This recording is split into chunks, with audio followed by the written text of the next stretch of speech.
Hello everyone, आज हम बात करेंगे बिटकॉइन के बारे में। देखिए, जब नवंबर 2015 में बिटकॉइन का वैल्यू था 21,600 रुपीज़, तब मैंने 10 बिटकॉइन ख़रीदे थे और आज एक बिटकॉइन की वैल्यू है 26 लाख रुपीज़। तो उसके हिसाब से मेरा 21 लाख का इन्वेस्टमेंट आज बन गया है 2.6 करोड़ रुपीज़। बट काश ऐसा होता। चलिए, मैंने इन्वेस्ट नहीं किया, बट बहुत से ऐसे लोगों ने इन्वेस्ट किया, आज वो मिलेनियर और बिलियनियर बन चुके हैं। उनमें से एक हैं हमारे साउथ इंडिया के मेटा कोविन, जिनके पास पहले लैपटॉप भी नहीं हुआ करता था और ये वेट करते थे कि इनके रूममेट सो जाएं तो ये उनका लैपटॉप यूज़ करें। और आज उन्होंने रिसेंटली 500 करोड़ रुपीज़ का वर्चुअल पेंटिंग ख़रीदा है, जिसको वो टच नहीं कर सकते, दीवार पर टांग नहीं सकते हैं। तो इतना पैसा लोगों को कमा के दिया है बिटकॉइन ने। तो चलिए अब आ जाते हैं अपने रियल मुद्दे पे। आखिर बिटकॉइन क्या है, क्या उसमें इन्वेस्ट करना चाहिए, वो किस टेक्नोलॉजी पे काम करता है, वो सेफ़ है कि नहीं है। मैं विजय सिंह आपका स्वागत करता हूं आपके अपने चैनल वेल्थ की पाठशाला में। चलिए शुरू करते हैं।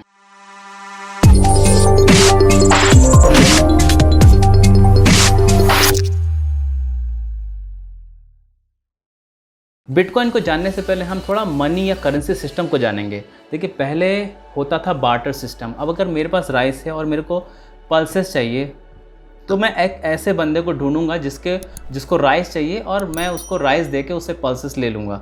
बट अगर जिसके पास पल्सेस हैं या दाल है, उसको अगर गेहूं या वीट चाहिए, तो फिर क्या।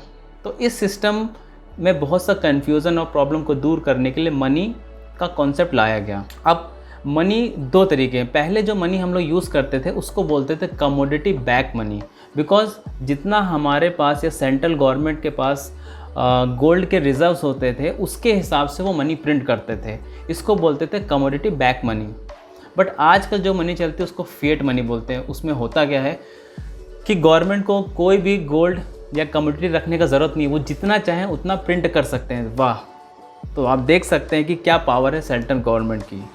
अब ये पावर सेंट्रल गवर्नमेंट कहाँ यूज़ करती है और उसका इफ़ेक्ट हमारी ज़िंदगी में कैसे पड़ता है, उसको मैं छोटे से एग्जांपल से बताता हूँ। मेरा नाम विजय सिंह है।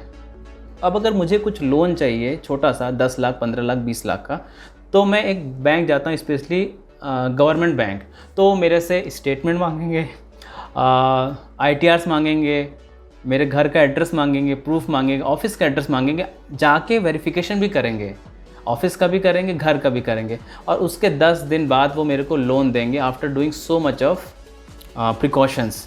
बट अगर इसी के बाद हम बोलें कि विजय के बाद अगर विजय माल्या हो जाए, तब क्या करेंगे? विजय माल्या जी जाएंगे, कॉफ़ी पियेंगे, चाय पियेंगे, और उसके बाद विदाउट एनी ज़्यादा प्रूफ या गारंटी के उनको 9,000 करोड़ रुपीज़ का लोन मिल जाएगा और वो चले जाएंगे फॉरेन कंट्री।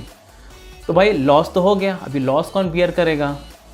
तो ये तो एक छोटा सा एग्जांपल है। अब अगर हम बात करें फाइनेंशियल क्राइसिस 2008 में, जब इंडिया ही नहीं बहुत सी अदर कंट्री में भी मार्केट क्रैश हो गया, जो फाइनेंशियल इंस्टीट्यूशन या बैंकिंग सिस्टम था, उन्होंने बहुत से ब्लंडर कर दिए थे, केयरलेसली लोन दे दिए थे। तो जो लोन का जो लॉस हुआ था, तब हमारी जो दयालु सेंट्रल गवर्नमेंट है वो आ जाती, वो बोलती है कि हम बेल आउट करेंगे। तो भाई इनका फ़र्क क्या पड़ रहा है इनको? ये लोग क्या करेंगे? प्रिंट कर देंगे मनी। तो अब देखिए, सेम रिसोर्सेज के लिए कंट्री में ज़्यादा मनी प्रिंट होने से क्या होगा कि इन्फ्लेशन बढ़ जाएगा। यानी जो हमारा खर्चा 20,000 पर मंथ में हो जाता था, अब वही 24-25,000 चला जाएगा। तो ये हमारे को फ़र्क पड़ेगा।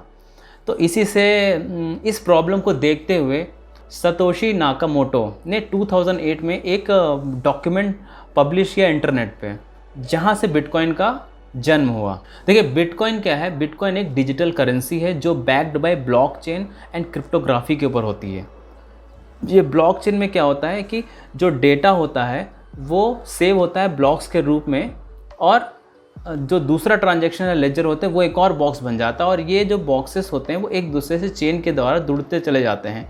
तो इसीलिए इसको ब्लॉकचेन बोलते हैं। अब देखिए, कुछ लोगों को डाउट है कि क्या हम क्रिप्टो करेंसी या बिटकॉइन में इन्वेस्ट कर सकते हैं कि नहीं, ट्रेड कर सकते हैं कि नहीं। जी हाँ, हम बिल्कुल ट्रेड कर सकते हैं, इन्वेस्ट कर सकते हैं। बट अगर आप एक सुपरमार्केट में जाते हैं या चाय पीना चाहते हैं और बोलते हैं भाई बिटकॉइन ले लो, तो वो एक्सेप्ट नहीं करेगा। बट इसको इलीगल नहीं बोलते हैं, इसको बोलते हैं लीगल टेंडर। जो सिर्फ जो रुपया है हमारा वही सिर्फ लीगल टेंडर है। तो अभी हम बात करते हैं, हमारे पास डायमंड है या हमारे पास एफडी है 10,000 की, हम बोलेंगे हमको 10,000 का मोबाइल चाहिए और मेरा एफडी ले लो, तो क्या कोई लेगा? नहीं लेगा ना। सिमिलरली डायमंड है, बोलेंगे थोड़ा सा डायमंड काट के ले लो, तो क्या कोई लेगा? नहीं। तो ये भी, इसको बोलते हैं लीगल टेंडर नहीं है bitcoin, but we can invest and we can trade in that. अब देखिए, कोई भी टेक्नोलॉजी आती है तो उसका कुछ पॉजिटिव पॉइंट्स होते हैं और कुछ निगेटिव पॉइंट्स होते हैं। तो चलिए शुरू करते हैं पहले इसकी पॉजिटिव पॉइंट की। अब देखिए, अगर हम एक बैंक में हमारा अकाउंट है और हम किसी दूसरे को ट्रांसफ़र करते हैं तो वो ट्रांजैक्शन को लेजर बोलते हैं। वो लेजर सेव होता है बैंक के पास, तो बैंक की अथॉरिटी होती है कि वो सारे कस्टमर का लेजर अपने पास सेव करता है। हम सारे कस्टमर का लेजर नहीं देख सकते हैं। बट बिटकॉइन में या बिटकॉइन में क्या होता है कि जो लेजर होते हैं वो इन्हीं ब्लॉक्स में रहते हैं, और जो भी बिटकॉइन कम्युनिटी का होता है वो सारे लेजर देख सकता है। इसका मतलब कितना पैसा, कितना बिटकॉइन कहाँ गया, वो सब लोग देख सकते हैं। बस ये नहीं हम जान सकते हैं कि वो किस पर्सन को गया, उसका नाम नहीं जान सकते, बट सारे ट्रांजैक्शन हम देख सकते हैं। दूसरा पॉइंट आता है डिसेंट्रलाइज। देखिए, जो मनी होता है वो कौन प्रिंट कर सकता है? हम प्रिंट कर सकते हैं? नहीं। ओनली सेंट्रल गवर्नमेंट या सेंट्रल बैंक कर सकते हैं, उनके पास पावर होती है, हमारे पास कोई पावर नहीं होती। वो जब भी चाहें प्रिंट करके हमारी मनी की वैल्यू को कम कर सकते हैं। बट यहाँ पे क्या होता है, ये जो पावर होती है किसी के पास नहीं होती है, सेंट्रल गवर्नमेंट के पास नहीं होती, तो वहाँ पे वो मनी को इन्फ्लेट नहीं कर सकते, यानी इन्फ्लेशन नहीं ला सकते हैं। अब बात आती है, क्या बिटकॉइन सिक्योर है? जी हाँ, ये बिल्कुल सिक्योर है। बिकॉज क्योंकि अगर आपको बैंकिंग सिस्टम में अगर किसी को आपका अकाउंट हैक करना तो सिर्फ उसको आपका कंप्यूटर हैक करना पड़ेगा। लेकिन बिटकॉइन में क्या होता है, अगर किसी हैकर को हैक करना है तो उसको एक डिवाइस नहीं, उसको बहुत सारे डिवाइसेस को हैक करना पड़ेगा, जो काफ़ी मुश्किल काम हो जाता है। अब देखिए, यहाँ ट्रांजैक्शन, अगर एक कंट्री से दूसरी कंट्री को नॉर्मली हमको मनी भेजना है तो हमको काफ़ी टाइम लगता है, बट बिटकॉइन के केस में ये सिर्फ 10 मिनट्स लगता है। अब बात करते हैं, क्या ये बिटकॉइन एक्सेप्ट हो रहा है पूरे वर्ल्ड वाइड में? जी हाँ, बिल्कुल हो रहा है। कुछ लोगों ने ऑलरेडी इसको एक्सेप्ट करना स्टार्ट कर दिया, जिसमें आपका एक्सपीडिया आता है, माइक्रोसॉफ्ट आता है, और रिसेंटली टेस्ला के मालिक इलॉन मस्क ने भी बोला था कि अगर आपको टेस्ला की गाड़ी खरीदनी है तो हम बिटकॉइन एक्सेप्ट करेंगे। बिकॉज उन्होंने भी $1.5 बिलियन इन्वेस्ट किया था। बट उसके कुछ दिन बाद उनको शायद ज्ञान आ गया कि भाई बिटकॉइन की जो माइनिंग होती है उसको करने से बहुत ज़्यादा ही एनर्जी यूज़ होती है, तो उन्होंने बोला ये इन्वायरमेंट फ्रेंडली नहीं है, तो हम बिटकॉइन को सपोर्ट नहीं करेंगे, हम डोजे कॉइन को सपोर्ट करेंगे, अदर करेंसी है। देखिए, लोग धीरे धीरे चेंज हो रहे हैं। अभी JP मॉर्गन के CEO ने पहले बोला था कि जो बिटकॉइन है वो एक फ्रॉड है, बट अब रिसेंटली उन्होंने एक फ़ंड निकाला है। फ़ंड मतलब एक स्कीम जैसा निकाला है, जिसमें वो वेल्दी कस्टमर्स के लिए बिटकॉइन में इन्वेस्ट करेंगे। और रिसेंटली हमारे, जस्ट मैं न्यूज़ पढ़ रहा था, उसमें लिखा हुआ था कि जो हमारे रफ्तार हैं रैपर, वो भी अब बोल रहे हैं हम परफॉर्मेंस के लिए बिटकॉइन को एक्सेप्ट करेंगे। तो एक्सेप्टेंस धीरे धीरे आ रही है। अब चलिए, बहुत हो गया उसके पॉजिटिव पॉइंट। भाई, जो टेक्नोलॉजी होती है उसके पॉजिटिव पॉइंट भी होते हैं, नेगेटिव पॉइंट भी होते हैं। चलिए नेगेटिव पॉइंट के बारे में बात करते हैं। सबसे पहली बात है कि हम जान नहीं सकते हैं कि किसने पैसा ट्रांसफ़र किया, तो ये टेररिज्म के लिए यूज़ हो सकता है। बहुत सारे स्कैम भी हो रहे हैं क्रिप्टो करेंसी, बिकॉज अभी क्या है, ये क्रिप्टो करेंसी पूरी तरह से एटलीस्ट इंडिया में रेगुलेटेड नहीं है, तो ये भी उसका है। अब देखिए, जो एक इसका बेनिफिट था वही उसका नेगेटिव पॉइंट भी है। जो 10 मिनट्स लगते हैं एक कंट्री से दूसरे कंट्री में जाने के लिए, वही 10 मिनट्स अगर आप एक चाय पी रहे हो या आप एक सुपरमार्केट में गए हो तो उस ट्रांजैक्शन में भी ये 10 मिनट्स लेगा, जो थोड़ा ज़्यादा हो जाता है। तो ये इसका एक नेगेटिव पॉइंट है। अब हमने बात करी थी कि जब सेंट्रल गवर्नमेंट मनी प्रिंट करती है तो इन्फ्लेशन हो जाता है, तो क्या बिटकॉइन प्रिंट नहीं हो सकता है? क्या इससे इन्फ्लेशन नहीं आएगा? आएगा, बट बहुत कम। पूछिए कैसे? देखिए, टोटल जो लिमिट रखी गई है बिटकॉइन की वो है 2 करोड़ 10 लाख, यानी 2 करोड़ 10 लाख बिटकॉइन ही आएंगे, उसके बाद फिनिश। और अभी जो सर्कुलेशन में है वो 1 करोड़ 86 लाख बिटकॉइन है मार्केट में। और देखिए, बिटकॉइन को प्रिंट करना, इसको बिटकॉइन माइनिंग बोलते हैं, ये बहुत ईजी नहीं है। तो हमने जैसे बोला कि लेजर कौन रखता है मनी के केस में, सेंट्रल गवर्नमेंट या पर्टिकुलर बैंक, बट इस केस में लेजर कौन बनाता है? वो लेजर कोई भी बना सकता है, हम तुम या जिसके पास कंप्यूटिंग पावर होती है। तो जो लेजर सबसे पहले बना लेता है किसी भी ट्रांजैक्शन का, उसको बिटकॉइन रिवॉर्ड में मिलते हैं, और यहीं से बिटकॉइन की संख्या बढ़ती रहती है। चलिए अब आ जाते हैं कंक्लूजन पे। क्या पर्सनली मैं इन्वेस्ट करूँगा कि नहीं करूँगा? मैं इन्वेस्ट करूँगा, बहुत छोटे अमाउंट में, ठीक है। दूसरी बात, अब मैं बोलना चाहूँगा कि देखिए, जो बिटकॉइन टेक्नोलॉजी यूज़ करता है ब्लॉकचेन और क्रिप्टोग्राफी की। ये बहुत ही रेवोल्यूशनरी हो सकता है फ्यूचर में। ओके, बट इसका मतलब ये नहीं है कि मैं बिटकॉइन में ज़्यादा पैसा लगा दूंगा और बिटकॉइन लॉन्ग टर्म के लिए आपको बहुत अच्छा रिटर्न देगा, इसकी कोई गारंटी नहीं है। क्योंकि मैं टेक्नोलॉजी में विश्वास रखता हूँ बट इस पर्टिकुलर कंपनी में नहीं। जैसे हम बात करते हैं एग्जांपल के लिए, अगर आप टेलीकॉम की बात करें, हम एक दूसरे से बात करते हैं, हम एक दूसरे से वीडियो कॉलिंग करते हैं, तो ये बहुत अच्छी टेक्नोलॉजी है। बट जो इसको अगर हमारी कंट्री में बात करें तो स्टार्टिंग में कंपनीज थी Vodafone, idea, Airtel, Tata Docomo, but अभी वो कंपनीज़ कहाँ हैं?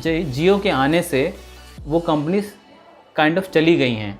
तो सिमिलरली अभी बिटकॉइन क्रिप्टो करेंसी का एक पार्ट है, it is just one of the crypto currency.